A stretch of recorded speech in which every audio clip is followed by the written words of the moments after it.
Hello, everybody. Hello. Hope you guys had a good break. Ready for the last hour. It's always a challenge to be after the break, but hopefully you're excited and ready to go. As you just heard, I'm Nancy Searby, and I'm here to tell you a little bit about NASA and Earth sciences. You know, I love winter. Don't you? Yes. Oh, not so many, everybody. Well, I like it here in DC because, we get just a little bit of snow on a normal year, right? They say this is going to be a big one. We'll see, right? But in general, we get a little bit of snow, not a lot, but we can drive a couple of hours away. We can go to a ski resort, we can go play, we can go sledding, snowboarding, we can come home to where there's less snow. I just love that cold feeling of the snow falling on my face. How about you guys? Do you like that feeling? No? How about when it's sunny out? Isn't that nice? Spring skiing, you got the shorts on. I like that. Wonder what temperature it is here in DC. Say January on average. Any ideas? Want to guess? We're going to do Celsius and Fahrenheit, yes, in the little units here. How many degrees Fahrenheit, since that's what we normally work with here? 37. 32. 32. 38. Okay, I heard a lot of ideas, and you guys are close. We actually are 32 degrees Fahrenheit or 0 degrees Celsius was our average temperature for the month of January last year. So you guys are close. I love our planet, Earth. Isn't it beautiful? I think it's beautiful. I work at NASA and I work in Earth sciences, and my job is to help people use our Earth science data to make decisions. Decisions like where to put that next town in the developing world, or when to go inside if it's unseasonably hot, or when there's dangerous weather coming along.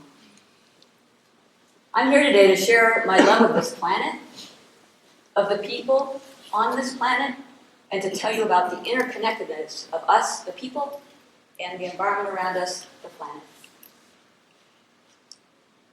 I'm going to tell you a story today about a city, a village, and 2 generations of people.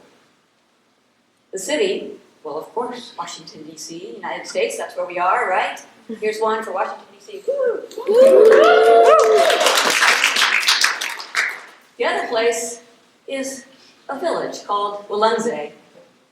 I visited there last summer. It is in the nation of Africa. Sorry, I should say that wrong. In the continent of Africa, the nation of Tanzania, near Dodoma, in the middle of the country. You say, why am I telling you about these 2 different places? And it's because actually what we do on one part of the planet affects the other planet. And also, because I visited people there, and I live here, we're all interconnected, and I care about all the people on the planet. 2 generations. Mine, because it gives you a sense of time, and yours, because this is your planet. Did you know that we're all interconnected? These are the students in high school in Walunze. Those students, all of you, we're all interconnected. And using that connection, you can make a difference. I'm going to tell you about winter. We started out with winter. I'm going to tell you about winter in 1970, when I was a kid.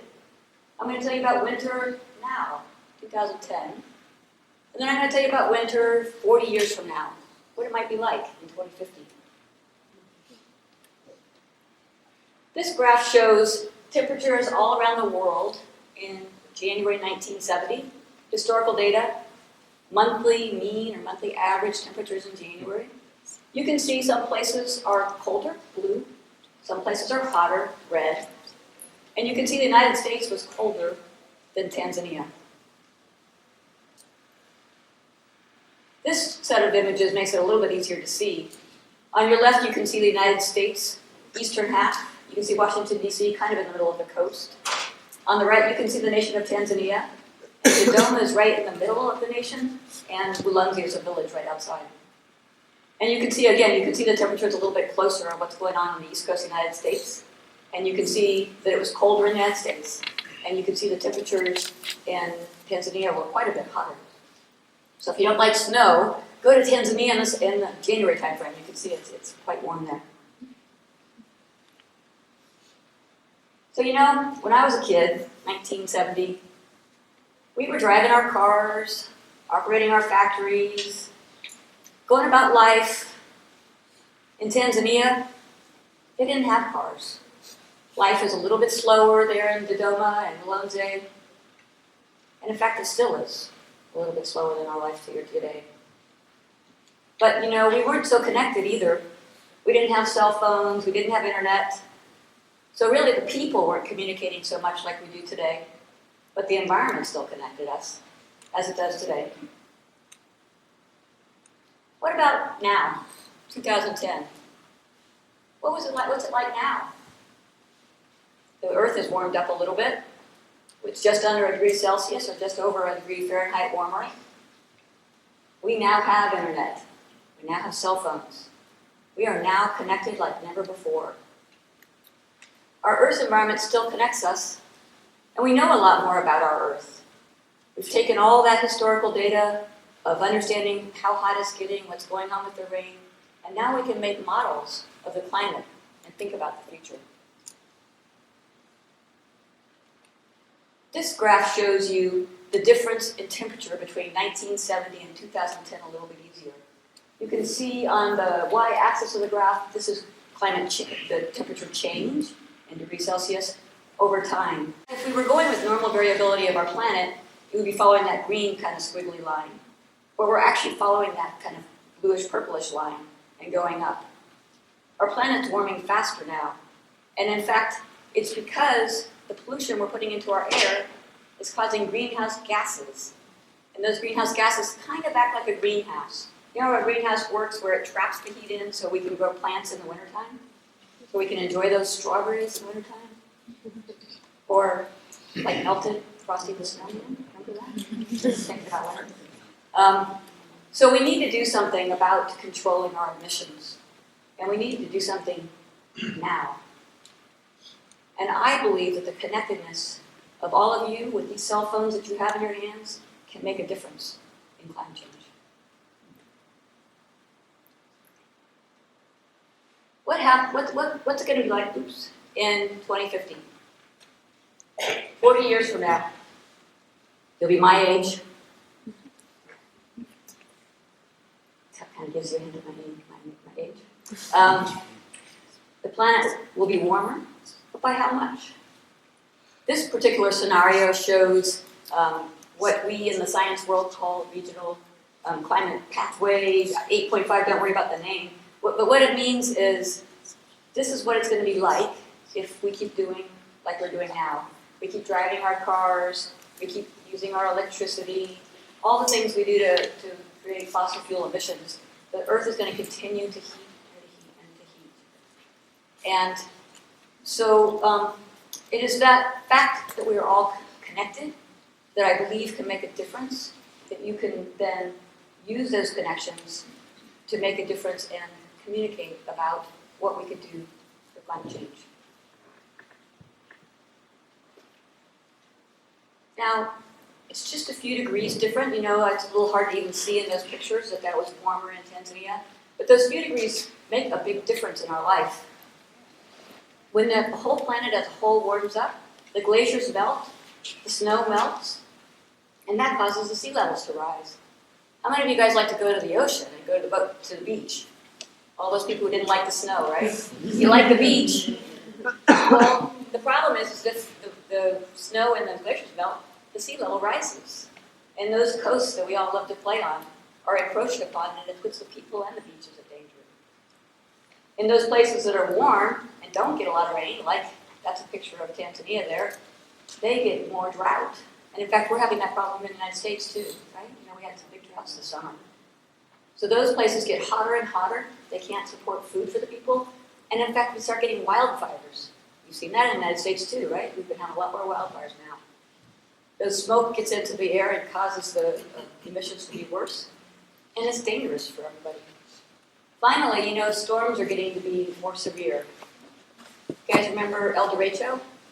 Hurricane Sandy? Not only did those storms cause people to be hurt, displaced, killed, and it made the power go out, right? We got to get out of school for a few days. That was kind of nice. I didn't have to go to work. But you know, the cost to recover from each of those events is huge. And you all are going to be tax-paying adults bearing those costs. So it behooves us to do something now rather than to let the weather continue to react to these changing climates. This graph shows, again, its change in temperature change over the century. And you can see the lines are kind of diverging as you head out there. You see that little purple line? That's something that scientists call RCP 2.6. And what that is if we control our emissions this decade. Well, my colleague said, don't even talk about it. We've blown through that future. We're not going to be able to do it. Here we are, 2015. Granted, did you know that our leaders of the world are meeting in Paris in a few days to talk about what to do about climate change? Now's the time to think about it. Now's the time to communicate about it. We're actually on the red curve there. You can see the temperature continues to go up and up and up. And you know what? We as humans aren't very good about time, right? I'm not very good about it. It's kind of why I want to tell you about my life versus your life, because, you know, 50 years in advance, it's not my problem, right? It's really hard to think about it. But I'm here to tell you that we need to think about it now. So, I thought I'd just give you an example. You ever had that problem where your alarm didn't go off? Yeah, I hope that wasn't this morning. Some of you came in late, I know. This, though, you missed a key exam. You had to call your teacher and say, I kind of slept through my alarm. Can I make it up? And your teacher lets you do it. Remember that feeling, though, that sick feeling when you wake up and you look at that clock? Because that's the way you're going to feel 40 years from now if you haven't done anything now. But you know what? There won't be a makeup exam. Okay? So we need to act now. NASA has been doing a lot to try to understand our planet and our climate. This image shows you all the satellites that NASA has up in the sky, eyes on the sky, looking at things like how hot does it get? What's the rainfall? What's the composition of our atmosphere? Where are we producing carbon dioxide? Where is the Earth absorbing it and sequestering it? So we have all these ways to study the Earth and try to understand it. There's nothing like the perspective of space to make you realize that it's an interconnected, interrelated system. We at NASA are studying this problem, but we need your help. Help from folks like you in the audience, from students around the world. You say, what can I do? Well, first I'll tell you 3 simple things all of us could do. The first is take a bike, walk, anywhere you can. And if it's too far, take public transportation. We in Washington, D.C. are lucky to have a metro system that's really quite good and gets us all over the world. And now we have a new general manager, right? She's going to make it work just like it used to. I hope, because I can on it every day. You know, in Walensee, as I keep reminding you of those folks around the world, they don't have a metro system. They don't have cars. They do walk everywhere. A few have bikes. But when they need to get somewhere, they can walk to the bus stop and take a bus. So they have their public transportation too. We've all heard this one. Turn off the lights. How many times has your mom said that as you walk out the door? Don't forget to turn off the lights. I say that to my kids a lot. So turning off your lights and your electronics is something that we can do that's really not very hard. It's a habit we can get into. They even have some ways to protect your electronics. You can turn them off without having to do something special. So turn off your lights. Stop using electricity. What does this mean? Don't raise cows? Well, this is Bessie. We all like the flavor of Bessie, whether it's the meat from Bessie or whether it's from the milk that Bessie produces. But did you know that 18% of our greenhouse gas emissions are due to meat and dairy production? So just eating meat, one less meal a day, can make a difference. And you know, eating vegetables and grains are healthier. Your parents tell you that. My daughter said, don't put that in there. Nobody wants to hear about being healthy. Tell them it tastes good. Okay, so it tastes good. But you know what, in Walensee, grains are a much more important part of their meal. I wonder what we can learn from the developing parts of the world. I want to remind you of the power of the zero. How many of you heard in school them talk to you about the power of zero? Have you guys heard that before? Yeah, that's another one my daughter and I have talked about. The power of zero is that homework assignment you didn't turn in. And you know what? It makes a difference on your grade, doesn't it? And so if each one of us don't do our part to eat less meat, to take public transportation, turn off electricity whenever we can, our Protect the Planet grade will suffer the same way.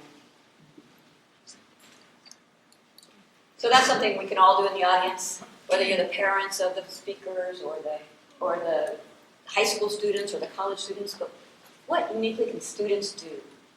What do I see as the reason I came, my why for being here today? It's because I believe you guys hold the answer, and it's in your hands. Most of you probably have it in your hand right now. It's the technology that you use every day. How many of you have a cell phone? Raise your hand. Okay. Yeah, I'm trying to see if anybody didn't raise their hand. You know, here in the United States, when you see it, just about everybody has a cell phone, right? Or a computer or an iPad or whatever you have. You are more interconnected than ever. And in fact, your generation is the most connected generation out there. I have to turn to my kids to tell me how to use the technology, and you guys use it since you were 2. So I believe that that technology that you have and your skills can make a difference for climate change. In Tanzania, you know what? They don't have power, they don't have lights, they don't have electricity yet. They have cell phones. Isn't that amazing? They charge them in the car battery. You can communicate with Tanzania. Why don't you guys text these guys? It's mainly SMS text. It's not smartphones too much yet. Imagine what you could do with those cell phones. You could do Instagram images. You could take videos. You could show where the earth isn't being taken care of. You could tell your friends, take public transportation. Do you know, we really should turn off our electronics. Did you know you're not supposed to eat as much meat? And you could tell the adults who are trying to make the decisions right now about how to control our emissions, to control the greenhouse gases, to do something now. Imagine, you tell 3 people, those 3 people tell another 3 people, you create a groundswell, a clamor, your message goes viral. You can change the world. Tell people we need to address climate change now. There are other ways you can use the technology that you're so good at as well. NASA has a program called GLOBE. With GLOBE, we partner with high schools around the world and teach high schools and their students to collect data like temperature and rainfall. Students learn scientific methods, and they help us validate our satellite data. Because you can imagine when you look really far away, you really need to know what's going on the ground as well to make sure that what you're seeing is what you're really seeing. Students from the United States and Tanzania and 100 countries all over the world are making a difference through GLOBE. I wonder if your high school is a GLOBE participant. Another thing you can do is play with NASA data. Just kind of go see the Earth in action. Worldview is a tool that we have that shows you what's going on. You see those little red spots on there? Those are fires in near real time. You can see where there's fires burning. Remember how I told you fires make emissions too? Maybe not only our cars, but also how do we control those wildfires? Important problem too. Maybe you'll be excited enough to say, you know what, maybe I want to study earth sciences in college. I'm not going to solve this overnight. I bet I can take my tech savvy and go study it and convince my friends to do the same. Maybe you'll be inspired to take a webinar. NASA offers global webinars all around the world if you have internet access, and you can learn about remote sensing and how to use the data. Or maybe in college, you want to participate on a develop team, where students work together on a problem that a local end user is trying to make a decision, and maybe they haven't used Earth observations before, and we help them and show them how.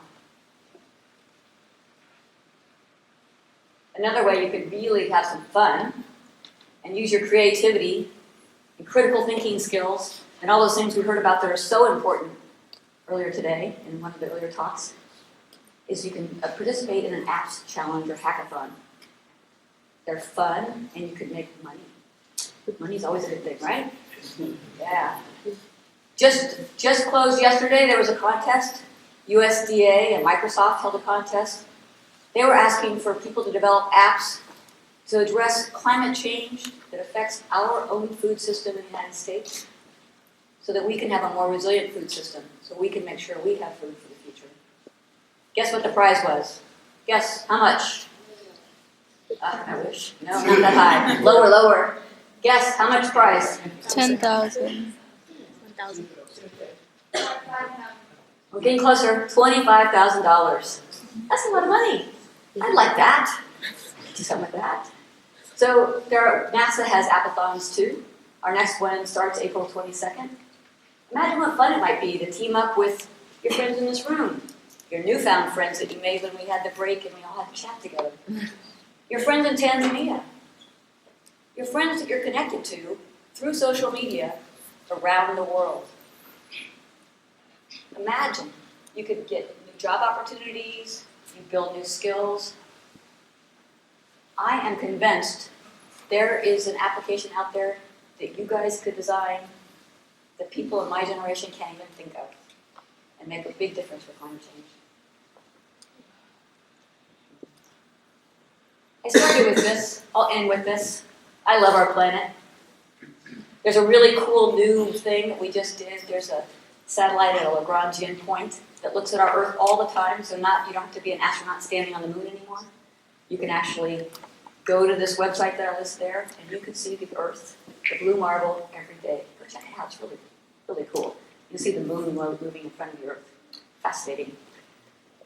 So, I came here today to tell you that I believe that the connectivity that you all hold can make a difference in the world.